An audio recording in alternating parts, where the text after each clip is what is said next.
Hey hoodies, welcome back to the Hood Table one more again. Good morning and happy Friday. I hope you guys are having a wonderful morning and a great start to your weekend, especially those who are down there in the Vegas area from the B sector. I hope you guys have a fun weekend, a safe weekend, and I hope we get a lot of footage.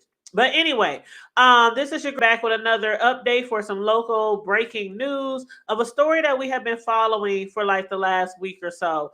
A sixth person has been arrested in the murder of a 64-year-old man in Omaha from last week. 16-year-old, his name is Dejon Tisworth Hunt. He is again the sixth person to be arrested in connection with the August 13th killing of Marsal Jama. He is charged as an adult and faces charges of first-degree murder, robbery, and use of a firearm to commit a felony. The six arrestees range in age from 11 to 17. Three others are charged as adults. Joseph Keys, 14, Taylor Wilson, 16, and Trenton Tisworth Hunt, 17. An 11-year-old boy and a 13-year-old boy face identical charges in juvenile court, as Nebraska law prohibits the prosecution of youth under 14 in adult court. Dejon Tisworth Hunt and Trenton Tisworth Hunt share a father, according to court documents. Prosecutors said Jama was returning home to the Camelot Apartments after a shift as an Uber driver shortly before midnight on August 13th when he was ambushed in a garage by six boys who attempted to steal his car. A scuffle ensued and Jama was shot in the stomach before the boys allegedly fled in his black Kia. So we're going to share this news story right here real quick, and I'm going to hit mute. And that breaking news comes from Omaha police. They say they've arrested a sixth suspect in a homicide investigation. 16-year-old boy faces criminal homicide, robbery, and weapons charges. Unclear if prosecutors will charge him as an adult. He is one of six boys taken into custody in connection with the death of Marsal Jama. That was near 94th and Katy Court just over a week ago. The boys range in age from 11 to 17 years old. Three of them are charged as adults. And you can see all of our coverage of their arrests, the calls for kids younger than 13 to be detained when they are charged for serious crimes, and more right now on our KETV mobile. So that is just a short news clip, you guys, on the 16 that has been charged. Now, some of y'all who might not have been following this story, I'm going to play this other video clip so that you can know what happened before this sixth person was charged, because we have been covering it, but some of you guys might have missed my coverage, and some of you guys don't really care too much for what's going on in my neck of the woods if you're not from here.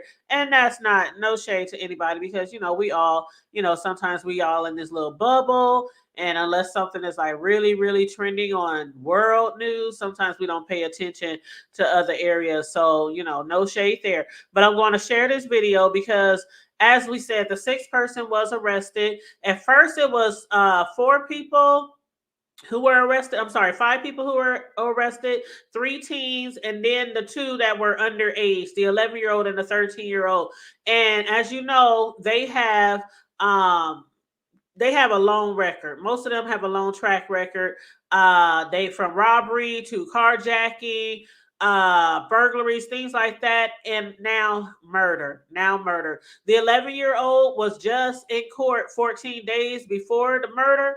And the judge, as we talked about on my last update, the judge had at that time was like, he's underage, he's only 11. We can't put him in jail. We can't put him in the center. He's too young. I'm not sending him nowhere like that.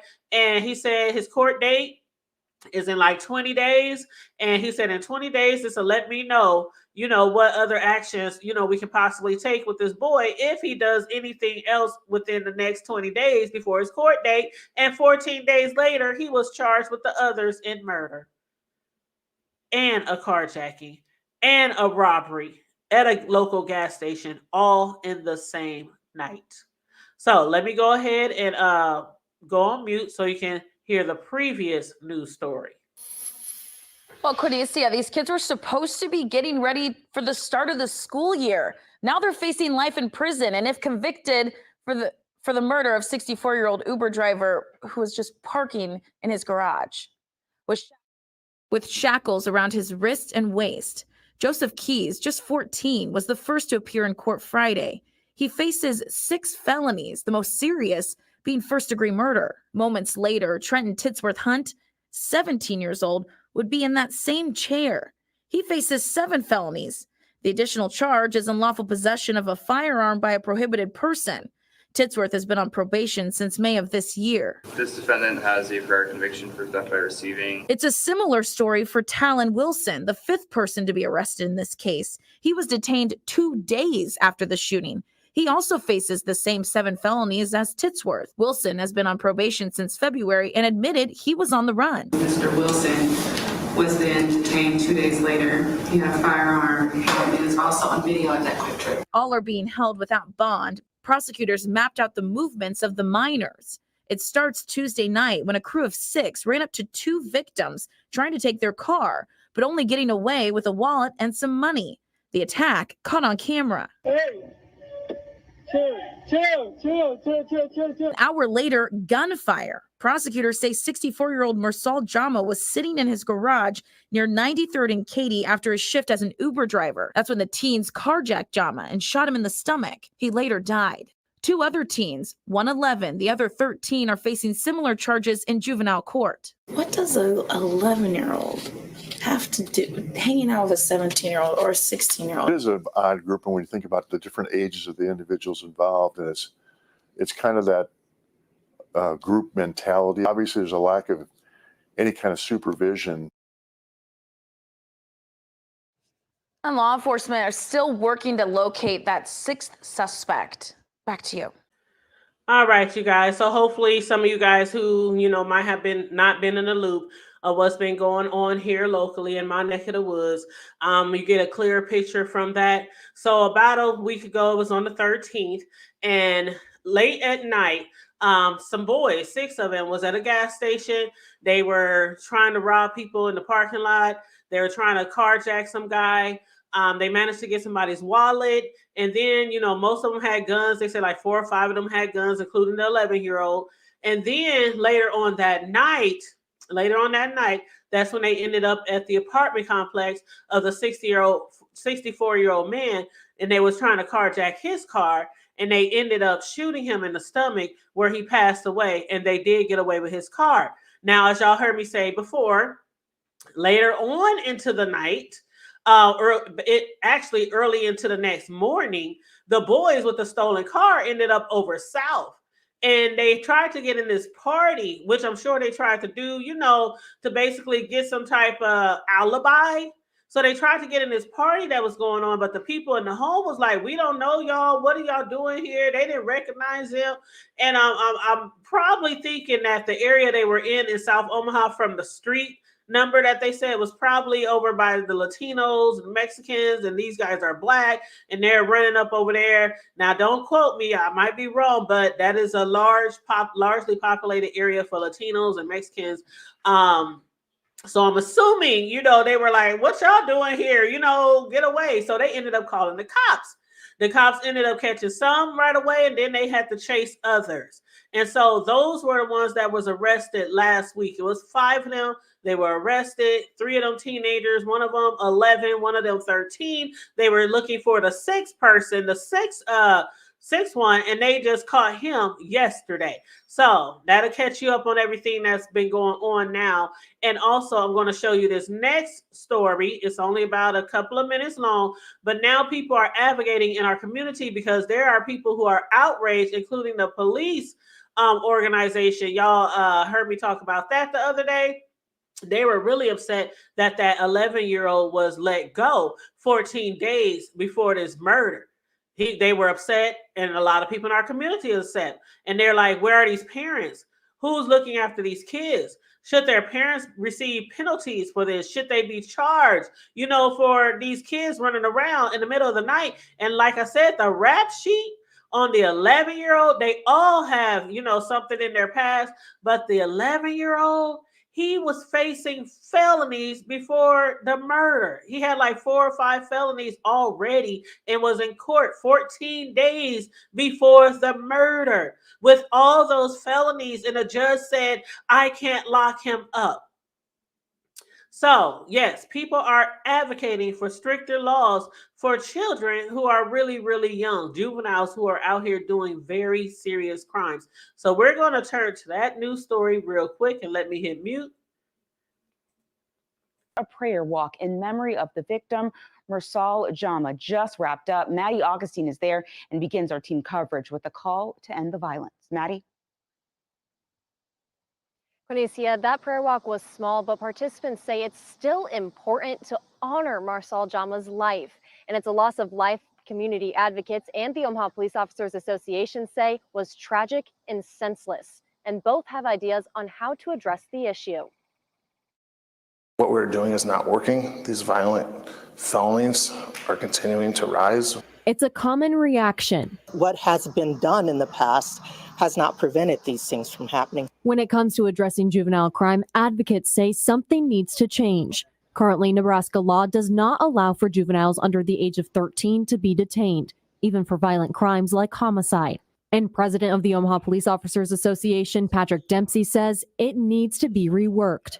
We can at least incarcerate juveniles age 12 and 13 who are involved in homicides. Dempsey says currently more than 30 juveniles have 4 or more felony charges. The numbers don't add up, and we need a change. Dempsey says the support structure offered to families should also be looked at. And it doesn't just stop at the juvenile, it starts at the family. Giving the parents the resources they need, giving them the counseling they need, pointing them in the right direction so that these kids do have a safe home to live in. And that's something local nonprofits like U-Turn and the North Omaha Community Partnership agree with, saying a new approach needs to be taken, one that focuses on the families and stabilizes their homes. People that are actually going into the homes and sitting down and really trying to figure out how you can help a family. 99% of the youth that we work with, when we work with their families and interact with them, they were already in the middle of a crisis. They were already experiencing trauma. Both saying it starts by stepping in at the first signs of trouble. We need to try to get to those young people before they become someone who is facing a murder charge. Both U-Turn and North Omaha Community Partnership say this isn't something just nonprofits or law enforcement can fix. It takes every facet of the community, and the work needs to start now. Reporting live, Matt. So yes, the police organization and a lot of other people, of course, in our community is very outraged because not only this isn't very, very common in our community, but it's a lot of young people who are really realizing that they can get a slap on a wrist for doing serious crimes. Like you can literally go out and murder somebody, carjack somebody, rob somebody, steal their wallet all in one night.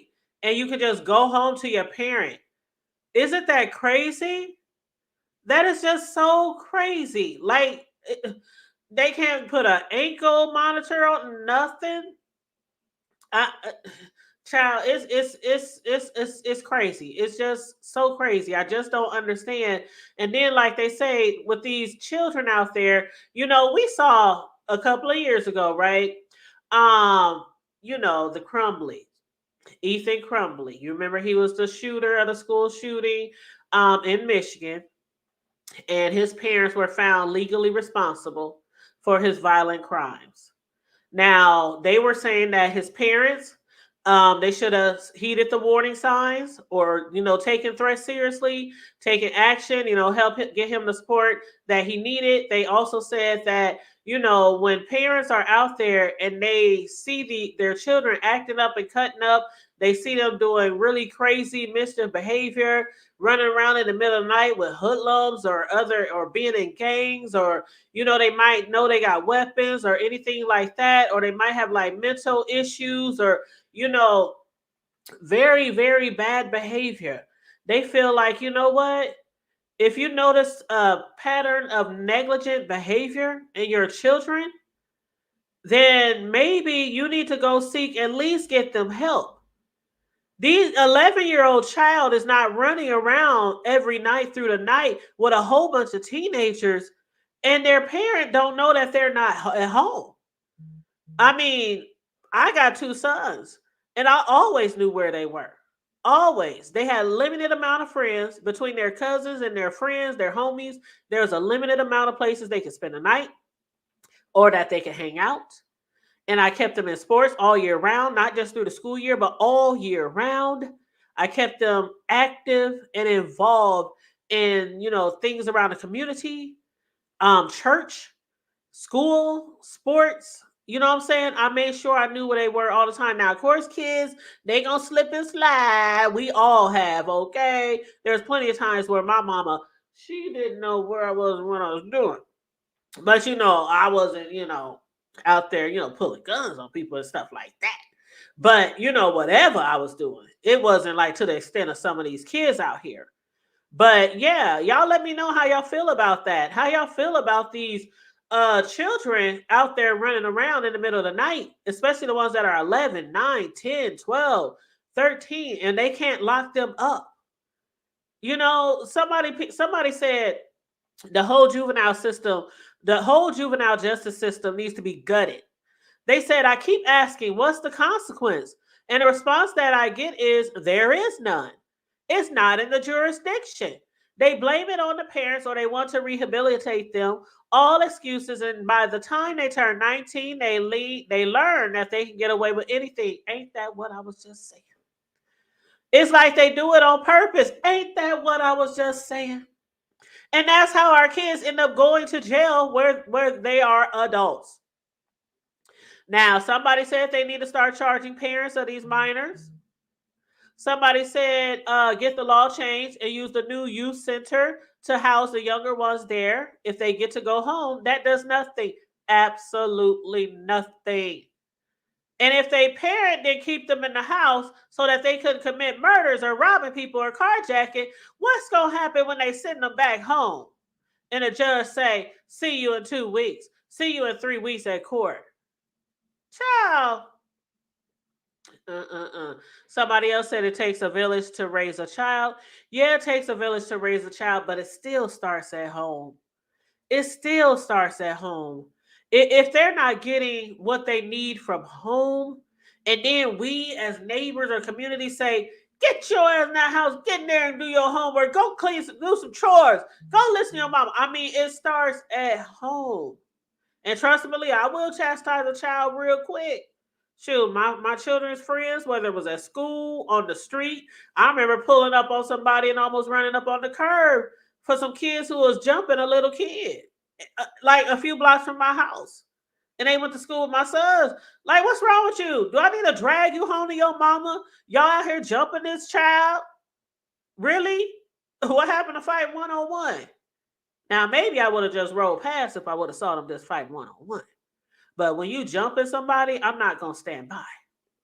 But anyway, I just wanted to update you guys on this breaking story, a story that a lot of people have been covering, ever since it happened on the 13th. But yeah, once again, a sixth boy has been arrested Thursday, which was yesterday, for first-degree murder and other felonies in connection with the slaying of 64-year-old Omaha man last week. That man, they did have a prayer walk for him and his family a few days back, and they also did a GoFundMe as well. It was like, last time I checked, they wanted 30,000, and last time I checked was up to 22,000 or something like that. So they were really close to their goal. I hope they did reach their goal, because he left behind a wife, he left behind children. They said he worked like 2-3 jobs, to care for his children. Sorry, that's my alarm. My lunch break is up. But they say he works 2-3 jobs to care for his children, and he had a whole family, hard worker, and so yeah, I'm really glad and thankful for the people who helped raise that money. But yeah, Jama was pronounced dead. Excuse me. Let me go back a little bit. Prosecutor said Jama was returning home to the Camelot Apartments once again after a shift of Uber driving shortly before midnight on August 13th, when he was ambushed in his garage by 6 boys who attempted to steal his car. A scuffle ensued and Jama was shot in the stomach before the boys allegedly fled in his black Kia. They did fled in his black Kia. Flee, I should say. Jama was pronounced dead at the hospital. He was a father of 10. And the primary provider for both his family in the U.S. and in his family in Somalia, where he had immigrated in 2007 to forge a better life for his children. And then to come here and be slaughtered by some juvenile delinquents. You guys, please like and share the video. Subscribe to the Hood Table if you are not already subscribed, please, and thank you very much. Also, feel free to hit the join button if you want to become a member of Hood Nation. And also, if you want to donate to the commentary or to the platform, our Cash App is $ the Hood Table 402. Stay safe, be blessed, remain vigilant at all times, and always remember to keep it hood. I'm out.